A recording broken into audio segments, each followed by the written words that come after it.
22-23 साल मैंने पार्टी का काम किया। जब यहाँ पार्टी का कुछ नहीं था, मैंने दरिया बिछाई। मात्र डालचंद छाछर को 1160 वोट मिले थे जब भी हमने पार्टी का कांग्रेस का काम किया। आज जब हम आज़ाद समाज पार्टी में आए हैं, यहाँ भी काम करेंगे। ये तो यहाँ विधायक जी बता सके, ममता राकेश जी, देखो हमारी नाराज़गी पार्टी से नहीं, हमारे तो ममता राकेश जी से नाराज़गी है। जब हम कोई किसी काम को कहते हैं वो काम ना हो, हम कोई अपनी प्रॉपर्टी नहीं ले रहे, कुछ नहीं ले रहे, गांव का विकास नहीं होगा तो क्या होगा। उन सबके समीकरण बिगड़ेंगे, सबके समीकरण बिगाड़े जाएंगे, क्योंकि ना हमारा वोट प्रतिशत कम है, ना हमारा वोट बैंक कम है, ठीक, ना हमारे पास कार्यकर्ताओं की संख्या कम है, ना हम एजुकेशन में कम है। और जनता इस बात को लेके बैठी हुई है, जब 2027 में चुनाव होगा जनता इन्हें मुंह तोड़ जवाब देगी। इन्होंने पार्टियों का भी जनाधार बेकार कर दिया है, तो अपने आप को राजा मान रहे हैं। वोट किसी का गुलाम नहीं है राकेश परिवार का। आप उठा के देख लिए, राकेश परिवार ने जितने भी अपने कैंडिडेट लड़ाए हैं उनकी जमानत जब्त हुई है जिला पंचायत वगैरह में। 22-23 साल मैंने पार्टी का काम किया। जब यहाँ पार्टी का कुछ नहीं था, मैंने दरिया बिछाई। मात्र डालचंद छाछर को 1160 वोट मिले थे जब भी हमने पार्टी का कांग्रेस का काम किया। आज जब हम आज़ाद समाज पार्टी में आए हैं, यहाँ भी काम करेंगे। तो क्या कारण है नाराजगी? नाराज़गी तो यहाँ विधायक जी बता सके, ममता राकेश जी, देखो हमारी नाराज़गी पार्टी से नहीं, हमारे तो ममता राकेश जी से नाराज़गी है। जब हम कोई किसी काम को कहते हैं वो काम ना हो, हम कोई अपनी प्रॉपर्टी नहीं ले रहे, कुछ नहीं ले रहे, गांव का विकास नहीं होगा तो क्या होगा। अच्छा, आपके जाने से कोई फर्क तो पड़ा नहीं? नहीं, क्या हम तो कह नहीं रहे ना, फर्क नहीं पड़ना। हमारा एक वोट है, हम एक वोट का अधिकार है, हम कहीं भी जा सकते हैं। तो भीम आर्मी चुनाव लड़ेगी? पक्का चुनाव लड़ेगी, इंशाल्लाह लेकर लगना। देखिए, आप सबसे पहले तो ये चीज़ समझिए कि भारत की राजनीति विरासत की राजनीति हो गई है। आपकी बड़ी पार्टी है तो आप नहीं चाहेंगे छोटी पार्टी उभरे, क्योंकि छोटे लोग, छोटी पार्टी अगर उभर कर आएगी तो उसका कार्यकर्ता जो है बहुत मजबूती से काम करता है। मेरा कार्यकर्ता रात दिन काम करता है, रात दिन चलता है, तो वो लोग कभी पसंद नहीं करेंगे। लेकिन हाँ, ये ज़रूर है, या तो वो गठबंधन में हमें शामिल करेंगे, वरना उन सबके समीकरण बिगड़ेंगे, सबके समीकरण बिगाड़े जाएंगे, क्योंकि ना हमारा वोट प्रतिशत कम है, ना हमारा वोट बैंक कम है, ठीक, ना हमारे पास कार्यकर्ताओं की संख्या कम है, ना हम एजुकेशन में कम है, और ना राजनीति में कम है। आज तक जो हमारे वोट लेकर के हम ही पर राजनीति कर रहे हैं, उससे सवाल है। कांग्रेस मुस्लिमों की तेजी बनती क्या किया, कितनी अकेडमियाँ खोली हैं, कितने लोगों को रोजगार की ओर भेजा है, या ऐसा क्या कर दिया कांग्रेस ने मुस्लिमों के लिए कि उनके बच्चों का भविष्य उज्जवल हो जाए। आप गाँव में जाकर देखिए ना, अभी बच्चे कम पढ़े लिखे घूम रहे, क्यों भाई? 70-80 साल की आज़ादी में ये हुआ। आज बीजेपी का तो सीधा फंडा है हिंदू पॉलिटिक्स। कहीं भी कुछ भी होगा गलत सही देखना नहीं है, उनको देखना है सिर्फ आदमी हिंदू है नहीं है। और हिंदू भी कौन से? स्वर्ण हिंदू। कोई बैकवर्ड का कुछ भला हो रहा हो, किसी का कुछ भला हो रहा हो तो नहीं।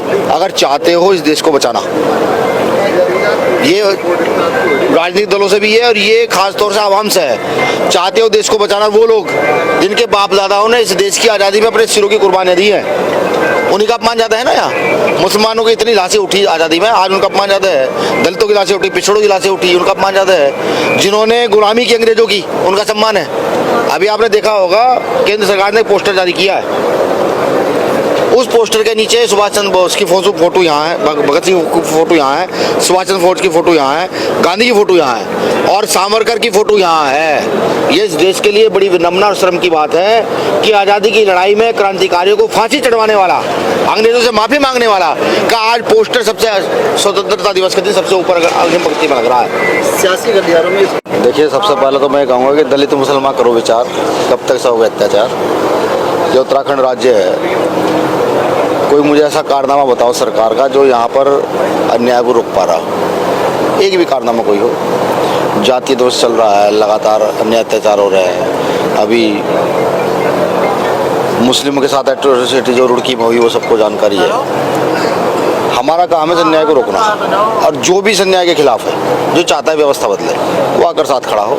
जैसे अमित भाई आकर साथ खड़े हुए हैं, आप साथ खड़े हैं और तमाम साथी साथ खड़े हैं, तो उसी प्रकार से इस कार्य को बढ़ा रहे हैं। तो एक जिस तरीके से देश भर में चल रहा है वोट चोरी का मामला है, लेकिन चुनाव आयोग ने कल एक प्रेस कॉन्फ्रेंस करी और उन्होंने कहा जी वो एफिडेविट दे, तो क्या ऐसा नहीं है कि में कोई दौरानी है, और राजनीतिक उसकी बात है, गठबंधनों की बात है, किससे कब कैसे होगा, ये स्पष्ट ही आज़ाद समाज पार्टी में लोकतंत्र है। हमारे यहाँ कमेटी तय करती है, मैं तय नहीं करता।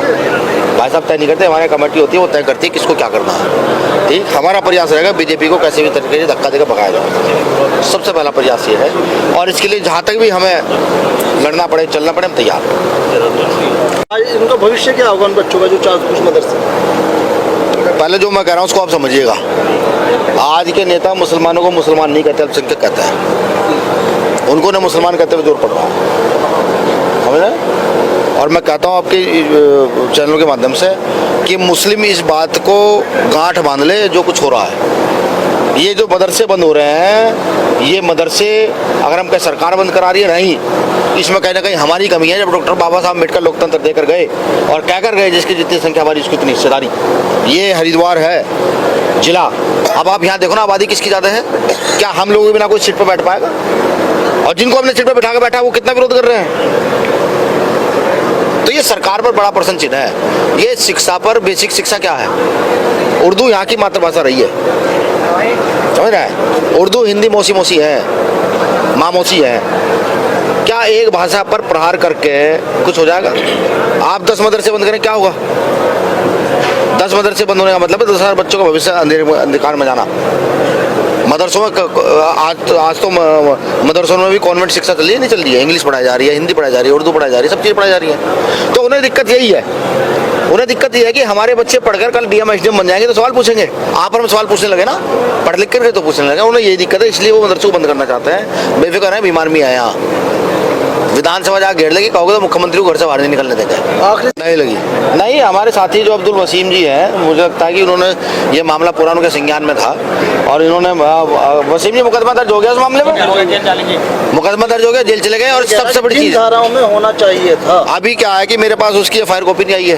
एफआईआर कॉपी आएगी, देखूंगा तो मैं आपको बताऊंगा। लेकिन जब मामला संज्ञान में आया तो हमारे साथी ने वहाँ के कलेक्टर को कहकर, एसडीएम को कहकर कह दिया अगर मुकदमा दर्ज नहीं हुआ तो फिर सोचे क्या होगा। मुकदमा दर्ज होकर जेल चले गए हैं। और ये न्यूज़ यहीं तक नहीं, ये पूरे गल्फ में भी ये न्यूज़ चली है कि भीम आर्मी ने ये काम किया। ठीक, अब देखेंगे नहीं, अगर धाराएं सही नहीं होंगी तो उसमें उसका प्रावधान है, प्रशासन को करनी पड़ेगी, धाराएं बढ़ानी पड़ेगी। आपका जो झंडा है किस हद तक बुलंद कर पाए? मेरी पहले तो मैं अपने राष्ट्रीय अध्यक्ष जी का बहुत बहुत धन्यवाद दूंगा कि उन्होंने मुझे अपना कीमती समय दिया, और अपने प्रदेश अध्यक्ष भाई महक सिंह जी और अमरीश जी का और वसीम भाई का कि उन्होंने मेरे लिए समय निकाला। सभी जानते हैं भाई साहब, और जनता इस बात को लेके बैठी हुई है। जब 2027 में चुनाव होगा, जनता इन्हें मुंह तोड़ जवाब देगी। इन्होंने पार्टियों का भी जरा बेकार कर दिया है, तो अपने आप को राजा मान रहे हैं। वोट किसी का गुलाम नहीं है राकेश परिवार का। आप उठा के देख लिए, राकेश परिवार ने जितने भी अपने कैंडिडेट लड़ाए हैं उनकी जमानत जब्त हुई है जिला पंचायत वगैरह में। ये केवल और केवल नूरा कुश्ती अगर आप देखें तो केवल देवर भाभी की लड़ाई में ये एक हैं। और इस बार 2027 में निश्चित रूप से हमारे आज़ाद समाज पार्टी का यहाँ जो भी प्रत्याशी होगा वो निश्चित रूप से यहाँ विजय होगा। और रही बात वोट की, जो मैंने आप कह रहे हैं, वोट किसी के अधीन नहीं है। इस जनता समझते कि आप देख रहे हो करौंदी में बाबा साहब की मूर्ति जो है वो खंडर स्थिति में है। विधायक निधि की 5 करोड़ विधायक निधि है, आरक्षण से आप विधायक बने हो, क्यों नहीं भैया बाबा साहब का काम को उसको करा सकते हो? आप थोड़ी सी अगर बारिश हो जा रही है, विधानसभा भगवानपुर वो तैर जाती है।